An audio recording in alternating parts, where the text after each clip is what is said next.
So our next talk, we're going to carry on with the theme a little bit of Backstage and Spotify. Our next talk is with Philip Hugenroth. Hopefully I pronounced your last name correctly, who's a software engineer at Spotify. And he's going to be talking to us about creating, managing, and exploring, build your perfect internal developer portal with Backstage. So let me add Philip.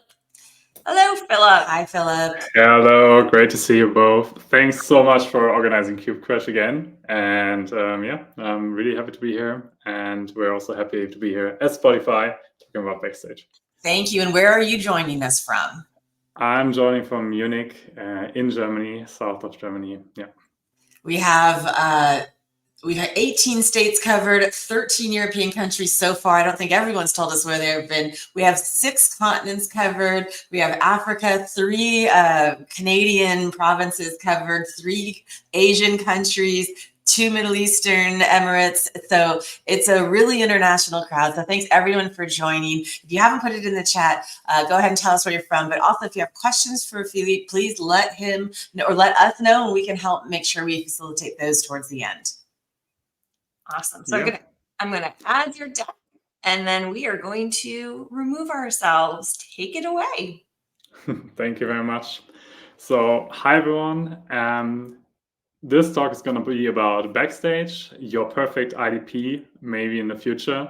Create, manage, and explore, the key mantras which will follow along, come up from time to time in this talk.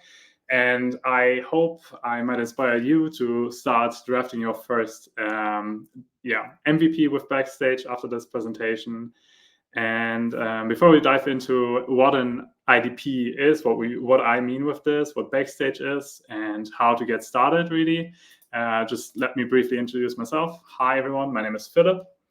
I'm based in Munich, Germany, and I've been contributing to Backstage for around 4 years. First started during college, then joined Spotify for an internship, and have been working with the team now for over 2.5 years. First worked in the internal part of the internal developer portal at Spotify, which Vincenzo touched on in the previous talk. And nowadays work with Vincenzo and the rest of the maintainers and the team on the core functionality, core system of Backstage on the open source. So the whole theme of this conference is internal developer portals, internal platform engineering. And to get started now, to get you all in the mood for the whole day, I'm going to start introducing Backstage, what Backstage is, and then what is an internal developer portal. So Backstage is an open source framework for building developer portals. It originated from our internal developer portal we built at Spotify, and we open sourced this one instance to a whole framework back in a hack week in 2020. So just a little bit of a background story. Our engineers used to go to conferences and present stuff on our platform engineering efforts, like how we scale Kubernetes at Spotify, how do we manage streaming. And after the talks, people come up and we'll be like, hey, yeah, great topic, awesome, cool, I like Spotify. But what was that one tool which you all managed the stuff in? And that is what Backstage is. We saw that people are interested in what is Backstage, how they can use it. And we found a way now to spin out this one instance into a whole framework. And in general, a lot has been written about Spotify's engineering culture. So you might have heard of squads, tribes, and so on. And all of this is kind of reflected in the internal developer portal we built, but also in the way we think of internal developer portals and how we structured the open source framework. So Spotify always valued the squad autonomy. But we learned ourselves that the faster you grow, the more fragmented and complex your software ecosystem is also becoming. Backstage was developed during our hypergrowth phase back in 2016. Vincenzo mentioned System Z, that's the origin.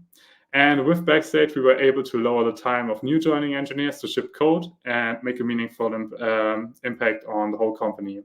At the same time, we solved the problem of ownership. And that's really the core of Backstage. Let's get a step back and ask ourselves, okay, what is an internal developer portal at all? we think of an internal developer portal as more than just some internal website or like a one stop to go for everything. We think of an internal developer portal as a single pane of glass to your entire infrastructure.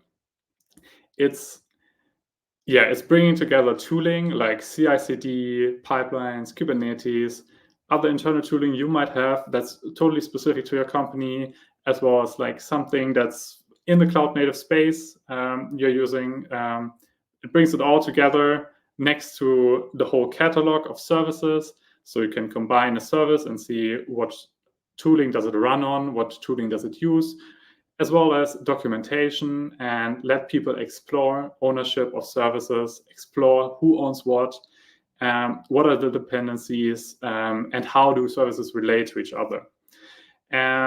This might sound a bit complex, and so I just want to propose the simplest explanation of an internal developer portal I got from Vincenzo when joining the core team, and that's basically this. Philip, look at this browser. So this used to be my browser, and I had Jenkins running, I had GitHub, I had Jira, all that stuff, PagerDuty, and nowadays my whole browser is just Backstage and GitHub.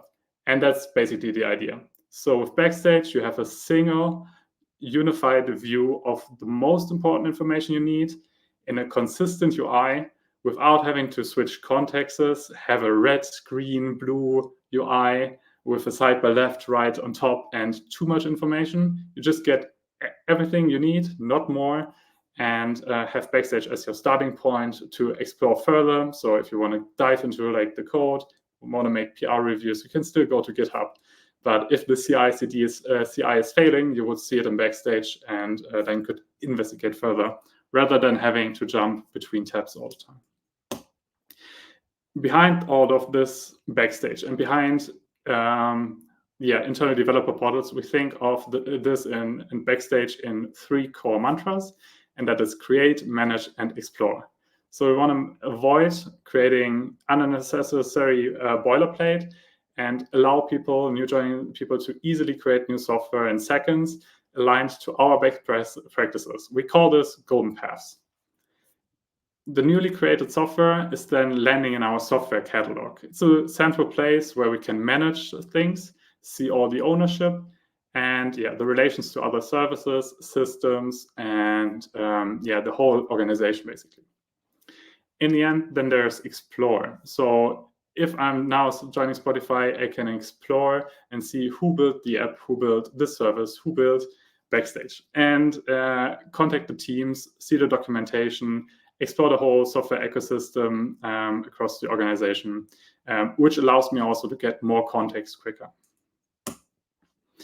The foundation these mantras are based on is the plugin architecture. For create, we have a software templates plugin. For manage, the software catalog plugin, as well as for explore, we have several plugins, for example, tech docs or the search.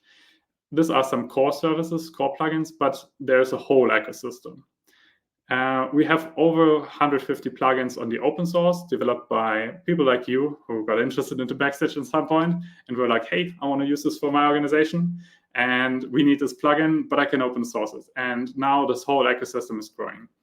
The architecture is built on TypeScript for the front end as well as the back end. We use React for the front end with Material UI. So this is kind of opinionated, but allows this consistent user interface and a great way of theming. And on the back end, we by default use Node.js with TypeScript, but are totally flexible. So we also have backends written in Java, Rust, whatsoever. This is not opinionated there, so you're flexible and can go with everything. That's the whole idea behind this. Making Backstage not a single instance, but really a framework allows you to make Backstage your Backstage and not have to reuse one tool all the time. It really fits your organization and scales with your organization over the time. Additionally, it's totally cloud agnostic. So we have different cloud providers that we support by default, as well as versioning services like Git GitHub, GitLab, and so on that are supported. And now to give you a bit of a motivation, what can happen when using Backstage, it's not only that new joining employees will get up to speed faster and create new services faster. We also saw over the long run that employees using Backstage have a higher developer activity overall, create more code changes that last longer, deploy software more often that also stays longer, and not software that stays longer, but also they stay longer. And that's, I think, the most impressive metric we saw internally, that the retention of employees was positively affected directly by Backstage. And yeah, with the open source projects, you should be able to achieve this as well and see it for yourself. And you won't be alone on this journey. So others followed us as Spotify and adopted the open source framework to build their own internal developer portals on it.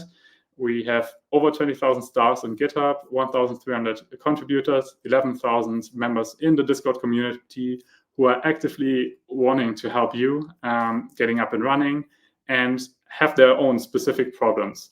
And that's, for me, the beauty about Backstage. It's not this one, this out-of-the-box solution that you don't have to change. It's you get a set of tools, a set of packages that works for different purposes, and then there's a whole community around it that adjusts it to their problem and adjusts it to their use cases.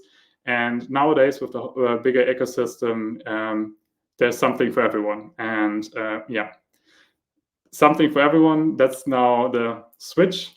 We talked a bit about what Backstage is and what internal developer portals are. Now, what is the perfect one? And for this, I want you to join me on a small journey. And we're just gonna talk a bit about a potential new company called Bake24.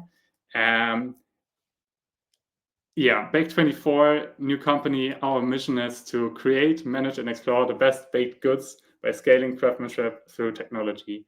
So the idea here is we have now a company that is around 350 engineers, scaling rapidly over the last time, has hundreds of services, super complex hardware, entities like robots in their bakeries, shops around the world, websites, software, clusters, internal tools. It's really complex, and they're growing fast, and they are looking into taming the chaos. And this might be you.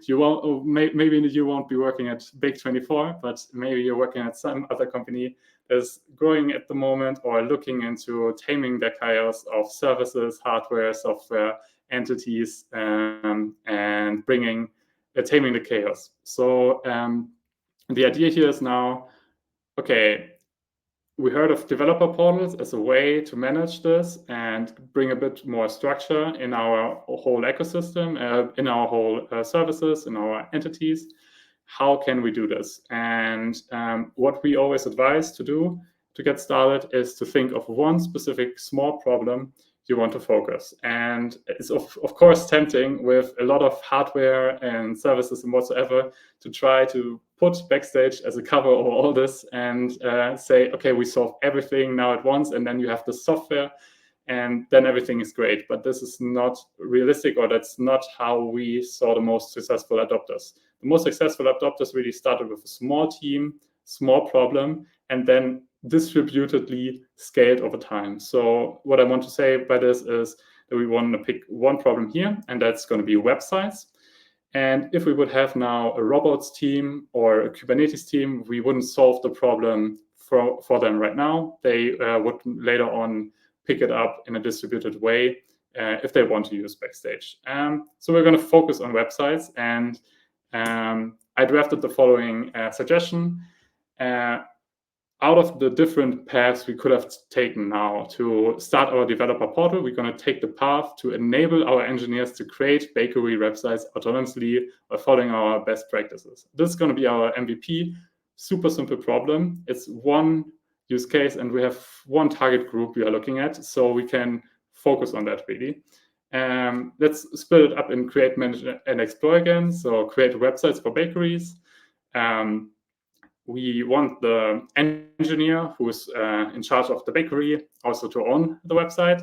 Then new websites are in the software catalog, and everyone at Bake24 can see who owns each online shop or website later on. So this is the idea. We have super small scale, and this is our MVP for developer portal. But really now, to make it our developer portal at Bake24, we also have to brand it our way, and we call it Pretzel. So Pretzel is our internal developer portal at Bake24. And to get started, just run npx backstage create app latest. This will create a boilerplate for your application.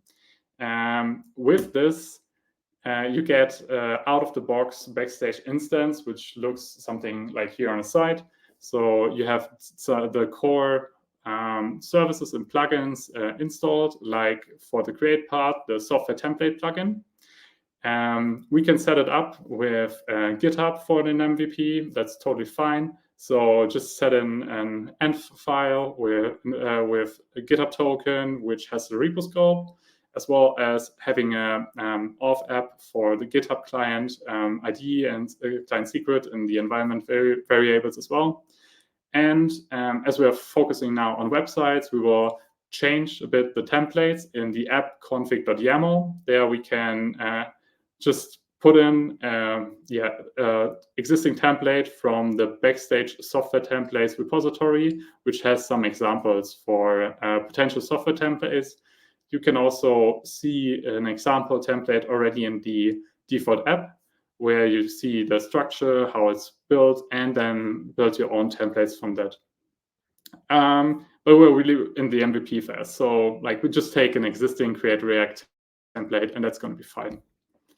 For the manage part, we also get the catalog, default catalog plugin out of the box, and it exists in the default app. The newly created entities will only persist during the backend runtime in the using this default configuration, which for us in the MVP phase is not a problem, but later on you would kind of want to statically mock maybe instances and then use GitHub integrations and locations to get this to get more data in, to like load data as soon as the backend is starting up.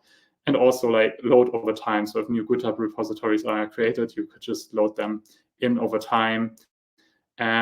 Later on then, you can even use processors to use existing software catalogs that you might have flying around or other kind of Excel sheets or whatever to feed the stuff into the software catalog and keep it up to date with all the services.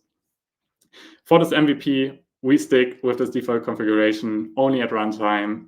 It's going to be enough for our demo.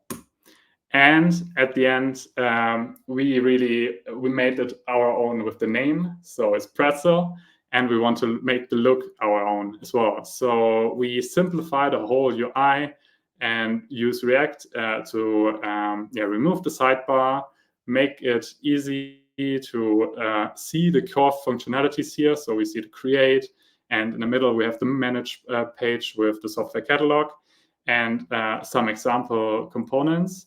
And if you now see everything working together, here the small demo, hope you can see it.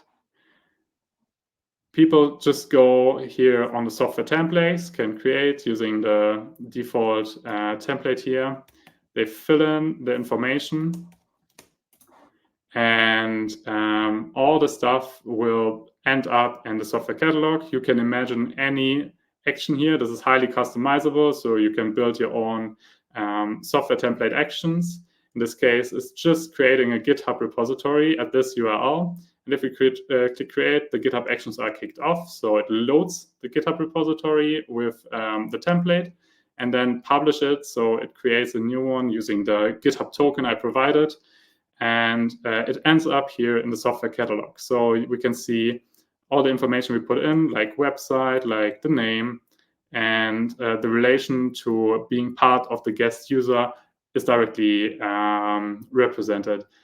And this might be enough for an MVP. And this might be enough for our company to get started and be convinced that Pretzel is the future of Bake24. And from then on, other people we will solve the problem of other people who want to create a website, and they get motivated to build their own little plugin. And then we will get buy-in from our management, and Pretzel will grow in a distributed way, and we have an internal developer portal.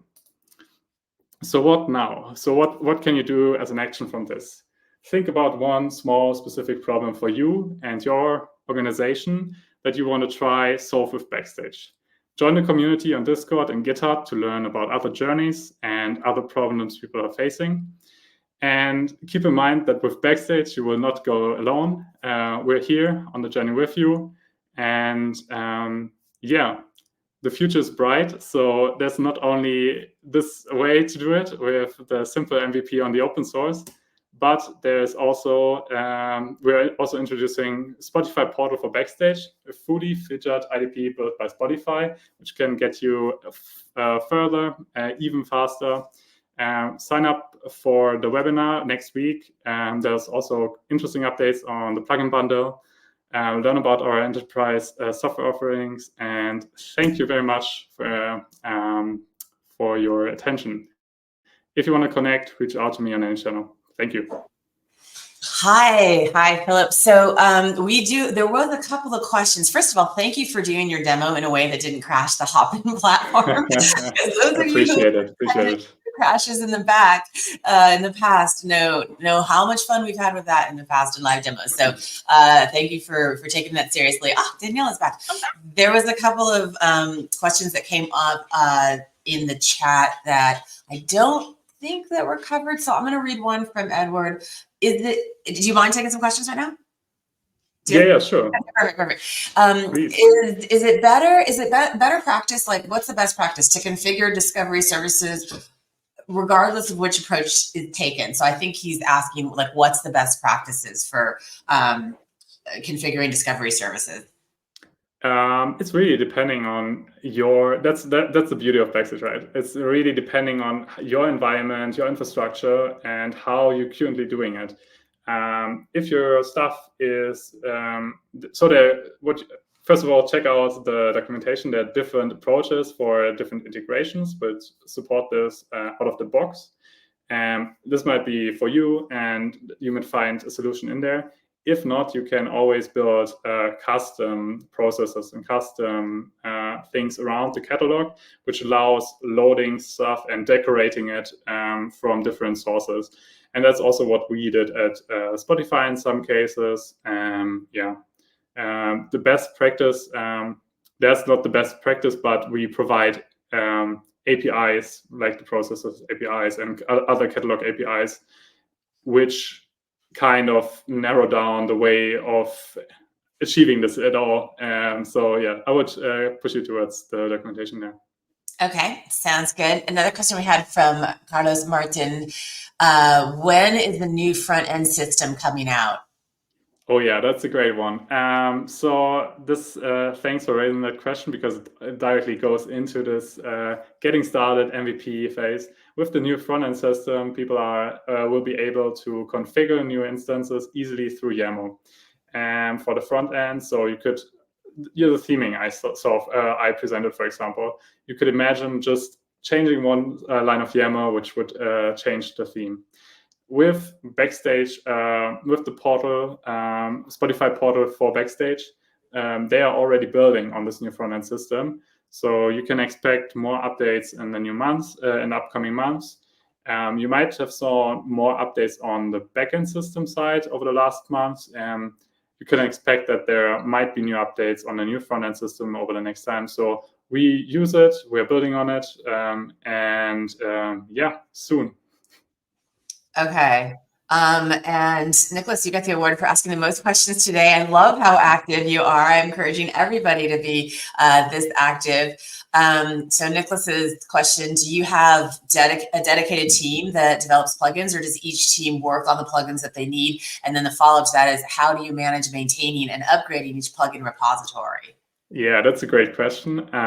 So developing plugins really, as I kind of try to say is was a natural process that people saw Backstage running internally, and it solved some kind of problem for them, right? Some small problem.